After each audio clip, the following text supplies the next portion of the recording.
बिल्कुल, जो शराब की दलाली खाएंगे और भ्रष्टाचार करेंगे उनको सीट छोड़ के जाना ही पड़ेगा। तुम्हें पता था तुम हारोगे इसलिए तुम सीट छोड़ी और आनंद फानंद में एक ऐसे व्यक्ति को खड़ा कर दिया जिस पर आपराधिक मुकदमे दुनिया भर के, जो खुद कहता है टीवी के आगे 21 मुकदमे, पहली बार गोली चलाई कॉलेज में। और ऐसा ही हो, दिल्ली चाहती है बदलाव की राजधानी बने और स्वच्छ राजधानी बने। पड़पलगंज सीट से बीजेपी के प्रत्याशी रवि नेगी जी हमारे साथ हैं, अभी नॉमिनेशन करके बाहर निकले हैं, उनसे बात करते हैं। रवि नेगी जी, कहा यह जा रहा है कि आपने इतनी टफ फाइट पिछली बार मनीष सिसोदिया को दी कि वो अपनी सीट छोड़ करके ही चले गए। बिल्कुल, जो शराब की दलाली खाएंगे और भ्रष्टाचार करेंगे उनको सीट छोड़ के जाना ही पड़ेगा, क्योंकि उन लोगों ने 12 साल बदहाल दिल्ली कर दी, बदहाल पटपड़गंज।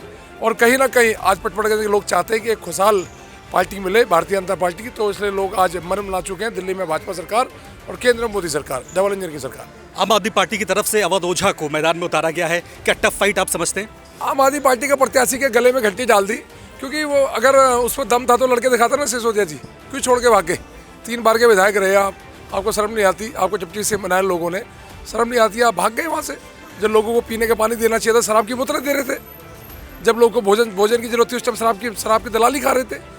तो तुम्हें पता था तुम हारोगे इसलिए तुम सीट छोड़ी और आनंद फानंद में एक ऐसे व्यक्ति को खड़ा कर दिया जिस पर आपराधिक मुकदमे दुनिया भर के, जो खुद कहता है टीवी के आगे 21 मुकदमे, पहली बार गोली चलाई कॉलेज में। तो ऐसा व्यक्ति को पटपड़गंज अपनाने वाले नहीं है। पूरी कोशिश कर रहे हैं आप लोग इस बार अपना जो सत्ता का सूखा है बीजेपी का, उसको हटाने में और फिर से सत्ता में आने में, लेकिन आम आदमी पार्टी कह रही है कि भाई जितने ही प्रयास कर लें, आना तो हम ही को है।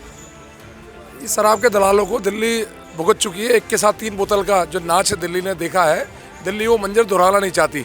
कोरोना काल में जो हजारों लाखों लोग मरे, उसका वो मंजर दोबारा नहीं चाहती। दिल्ली में जो आज आपातकाल की स्थिति है, प्रदूषण इतना है, दिल्ली नहीं चाहती कि दोबारा और ऐसा ही हो। दिल्ली चाहती है बदलाव की राजधानी बने और स्वच्छ राजधानी बने। बहुत बहुत शुक्रिया हमसे बात करने के लिए। तो ये रवि नेगी थे, पड़पलगंज सीट से बीजेपी के प्रत्याशी। उनका मानना है कि दिल्ली की जनता ने इस बार बदलाव का मन बना लिया है, लिहाजा भारतीय जनता पार्टी को पूर्ण बहुमत के साथ सत्ता में दिल्ली की जनता बैठाने जा रही है। कैमरामैन नितिन के साथ टीवी 24 के लिए मैं समर्थ प्रेंडा।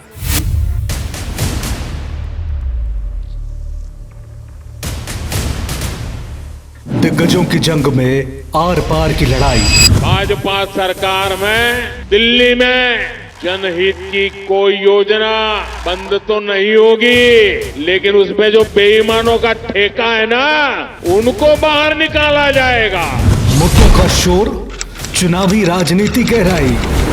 आज प्रधानमंत्री जी 38 मिनट बोले और 38 मिनट में से लगभग 29 मिनट वो दिल्ली के लोगों को, दिल्ली की चुनी हुई सरकार को गालियां देके गए हैं। चुन के गालियां दे रहे थे, मैं देख रहा था, बहुत बुरा लग रहा था मेरे को। आप कांग्रेस और बीजेपी में त्रिकोणीय मुकाबला।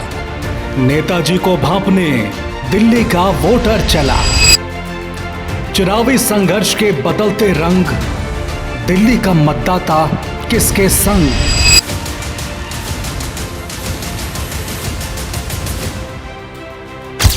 कौन बनेगा दिल्ली की पहली पसंद? देखिए दिल्ली विधानसभा चुनाव की महाकवरेज। दिल्ली के दिल में कौन, सिर्फ जनहितैषी पर।